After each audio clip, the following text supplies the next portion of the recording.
Evangelio de nuestro Señor Jesucristo según San Mateo. Jesús dijo a los sumos sacerdotes y a los ancianos del pueblo: ¿Qué les parece?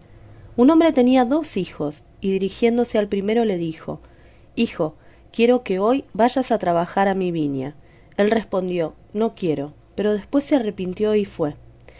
Dirigiéndose al segundo le dijo lo mismo, y éste le respondió: Voy, Señor, pero no fue.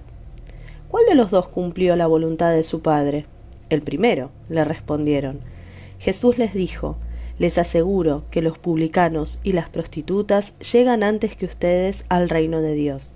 En efecto, Juan vino a ustedes por el camino de la justicia y no creyeron en él. En cambio, los publicanos y las prostitutas creyeron en él. Pero ustedes, ni siquiera al ver este ejemplo, se han arrepentido ni han creído en él. Es palabra del Señor. Buen domingo para todos ahí en casa. Hoy Jesús habla a sumos sacerdotes y ancianos, es decir, aquellos que tenían el monopolio de la fe del pueblo de Israel, porque o eran los líderes religiosos de la vida y de la moral del pueblo, o eran los dueños del templo, el lugar de encuentro con Dios, que en vez de haberse convertido en aquella casa de oración que Dios soñaba, terminó siendo un lugar de transacciones. Comerciales, muchas, y también en cuanto a la forma de verlo a Dios. Te doy para que me des. Esa era la forma de vivir lo religioso.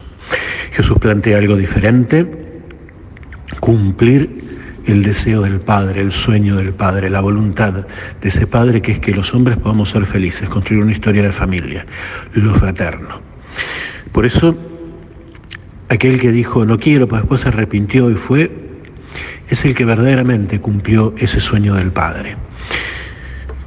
En aquellos tiempos, publicanos, prostitutas, pecadores en general, eran considerados de segunda o ni siquiera eso no calificaban. Se creían sumos sacerdotes, escribas, fariseos, los ancianos del pueblo, aquellos que eran la población más noble, santa, que era el grupo predilecto de Dios. Y sin embargo, Jesús transforma toda esa realidad. El grupo predilecto de Dios es aquel que descubre los sueños de Dios y los lleva a cabo. Hoy también vivimos en una iglesia donde desde aquella realidad que habíamos acuñado, y digo con muchísima vergüenza, hace años de practicantes y no practicantes, seguimos teniendo movimientos, instituciones, grupos religiosos, corrientes de espiritualidad que piensan que son los dueños del corazón de Dios. Qué pena que les guste más jugar a la lámpara de Aladino que a un Dios que siempre es misterio y encuentro, a un Dios que nos supera absolutamente, a un Dios al que no se lo puede manejar y al que no se le puede lograr que le venzamos o le doblemos el brazo mediante el juego de te doy para que me des. Qué poca confianza en esa experiencia de un Dios que es Abba, como decía Jesús, un corazón de papá que es capaz con providencia de cuidarnos todo el tiempo. Por eso lo de hoy no va solo para sumos sacerdotes y para los ancianos, ni va solamente para aquel acontecimiento histórico. Va para nosotros, es un desafío a nuestra propia fe. Y cada uno de nosotros debe saber cómo se apoya en Dios o en qué experiencia de Dios se apoya.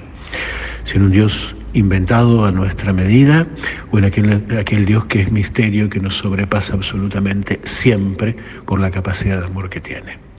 Abrazo, la bendición y hasta el domingo que viene, si Dios quiere.